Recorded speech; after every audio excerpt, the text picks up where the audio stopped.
Hello, everyone, and welcome back to the kitchen. Today, we're going to talk about some gaming stuff. We got some news about Dragon Age the Veilguard, that dumpster fire of a game that released with somehow raving reviews, but didn't quite hit the mark. We got to look at their sales numbers. They're finally revealed, and they claim to have sold 1.5 million copies. The game was projected to have 3 million players in total. That's what they were hoping for, and it barely got half. They're saying that it's 1.5 million, but I mean, if you look at the way these statistics are shown, that's not really realistic. And you know, we all expected this. Everybody who saw the game and seen what it represented and what they were trying to go for knew that this game was garbage. But I just wanted to kind of put a little idea out in the air, because I'm very curious to know where people are on this issue, because there's one thing when it comes to adding diverse characters and all that kind of crap into games,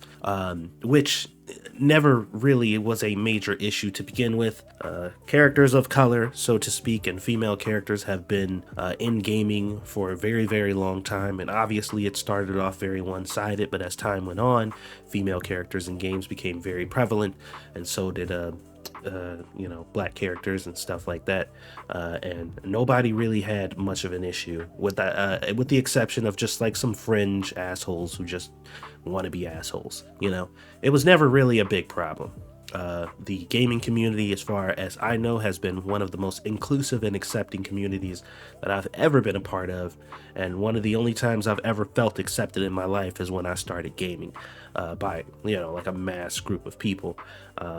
And this has never been an issue. I've been growing up with video games for a long, long time and never had a problem with people joining in. As a matter of fact, and I talk about this a lot, the narrative has shifted because, gamers were ostracized. Look at media, all kinds of movies, TV shows, and stuff like that. All throughout history, if you pay attention to everything that's been going on, people have been just kind of villainizing gamers for a really, really long time.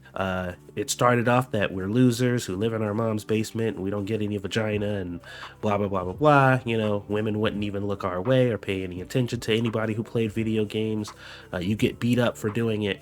And suddenly, now the narrative is, oh, no. Everybody always loved video games. They have always been universally loved by everyone. The only difference is a bunch of racist, hateful white supremacists have been in control of gaming the whole time, and they kept everyone out except for them the whole time. They were the supreme rulers of the gaming industry, and they dominated the whole thing the whole time, and everybody wanted to get in, but they just couldn't. But finally, we broke down the barriers, and we were able to get in, and now we're standing our ground. And that's the new narrative. That's what everybody believes. Like, most people believe that that's true. That's how it happened. We all know that's complete bullshit. That's not what happened at all, and that has never ever been the case. But alas, here we are. But back to the point that I wanted to make about the game. As far as the diverse topics, controversial topics, things that are divisive, things that are alluding to social issues and stuff like that. Truth be told, and I hear a lot of people say this as a deflection to people who say, go woke, go broke, that games have always had politics in them. And that's true. There are a lot of games that have political topics that are very, that can be very, I was about to say enticing, divisive. But once again, the issue is the delivery.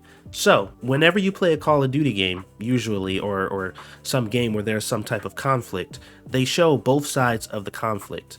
Both parties get to show both of their perspectives, and it's usually up to the player to be able to kind of decide, like, okay, who's right and who's wrong in this. There's usually a little wiggle room, at least. For the most part, obviously, they're alluding to, the good guys being the good guys. But, a lot of times it's not really that simple. There's a lot of characters in a lot of games who, even if they're supposed to be presented as the villain, sometimes you can sympathize or even empathize with them, and it's hard for you to really lock down, like, okay, like who are the real bad guys in this? And it's not a sense of like, oh, whenever there's a conflict between two parties, both are always bad, like, it's not really nothing like that. But the bottom line is, whenever you have two groups of people that have conflict, the one thing you always need to remember is both parties are people, and both people are fundamentally flawed. It doesn't matter if you're on the good side or the bad side. You can tend to slip up or be wrong or whatever. It really doesn't matter. And that's just kind of human nature. There's not always going to be this line that's like black and white. And in fact, a lot of games have been heavily criticized for making characters that way, where it's like, okay, this person is definitively evil. They don't have any real motivations or any believable aspirations or anything like that. They're just evil for the sake of evil. And this person is just unapologetically good to an unreasonable amount for the sake of being good. Like, people have heavily criticized characters like that, where they're good to a fault, or evil to a, I guess evil to a fault is kind of ridiculous to say, but you know what I mean, where there's no rhyme or reason or no way you can kind of connect or relate. It's just like, this is really unrealistic. It doesn't seem like these people are human. It just seems like they're character archetypes, you know? And that's what a lot of these woke games provide, is character archetypes. None of these people are people, they're ideas, and they're used as vehicles to push ideas.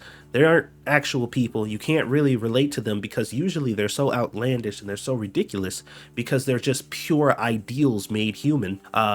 It's hard to relate to them.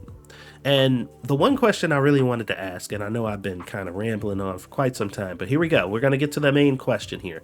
This is what I really want to know. If Dragon Age the Veilguard released in almost the exact same state that it was, but instead of them having some narrow path that you have to follow and be the rook that they aligned you to be in the game, that they set you up to be, that you were quote unquote assigned to be at the start of the game. But instead of just allowing you or forcing you into that path, if they allowed you to do the polar opposite of everything that you decided to do or that they decided you do in the game. So for example, when it came to the issue of using a person's proper pronouns, they kept it realistic. You can either do it, obviously, and respect their pronouns, keep the dialogue the same. You can be the same sappy, I'm for everybody, peacekeeper rook that you can be. They don't have to change any of that stuff, but just add opposition. So, you know, they're just like, oh, you know, use my proper pronouns. You're just like, no, fuck off, you know, and then that character won't be your friend anymore, or you won't have to have them in your party anymore. Or, you know, two people are arguing and they're causing an issue and you want to break it up or whatever, but you don't want to be nice about it. And they're just like, oh, Rook, could you like tell them that I'm just trying to understand them? And you're like, hey, you guys need to hug and make up. You're just like, no, you're both fucking idiots and you need to calm down, or I'm gonna start cracking some heads. You know what I mean? Like, if they allowed you to do that, would the rhetoric that they put in the game be more accepting? And to me personally, I think the addition of these issues in the game aren't necessarily the whole problem. Like, I don't think that that's like inherently bad in itself. For me, it's usually the delivery of it.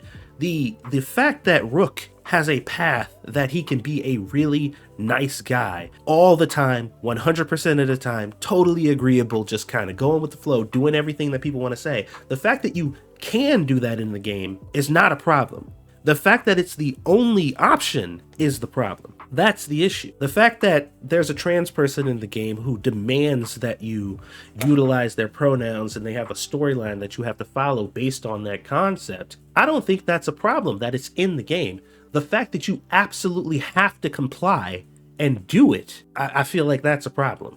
Like, you know, it's just not something that I feel like you should be forced to do, especially in a game that's supposedly about making choices, which Dragon Age has always been. Now, you know, some people will argue that the addition of this stuff in general is just problematic, period. I don't think that that's necessarily true, because some of the greatest games and the best games in history had very strong political themes, had very strong social commentary, and you know, there was a lot of wiggle room where you kind of had to pick a side, you know, decide which side you were on and how you were going to deal with that. And even other Dragon Age games and other, you know, major RPGs had these really socio-political kind of narratives to them that painted a much broader picture. And I think that's the key there. Instead of just taking a little subsection of a picture, like 10% of that photo, zooming in on it and saying, hey, look at only this. This is the only thing that matters. They zoom out and you get to see the perspective from a lot of people's point of view. And even if you feel like one person is objectively correct in a situation, there's still some wiggle room for you to be able to empathize and sympathize with the other side, because you're just like, yeah, I wouldn't do this. I don't understand why they're doing this, or maybe I don't agree with the fact that they're doing it, but I could see how they got here, you know? Just leaving room for that to be said. I think it's good. I don't think that the commentary alone is the problem. I think that the delivery is the problem. And I think them forcing you into this path is basically, you know, them just pushing their narrative. Personally, I would have been more receptive to Dragon Age the Veilguard if, in fact, all of these kind of uncomfortable and weird things that you had to interact with, you could completely opt out of. And I genuinely believe that a lot of other people would probably have felt the same way. But like I said, I was just curious as to what you guys think. I've been kind of mulling over this for a while. We finally got a chance to see what their actual sales numbers were, and if I was an investor, I wouldn't be too happy about that, obviously. There's a bunch of fucking weirdos and losers on Twitter and Reddit talking about how massively successful the game is and how it's just good. A bunch of bootlicking losers fucking talking about stop complaining about video games and just consume. You guys are always complaining and having issues with stuff and everything is a problem for you guys. Just shut up and spend your money. Stop complaining so much and just accept whatever they give you. No, fuck off and fuck you. That's not gonna happen. I'm sorry.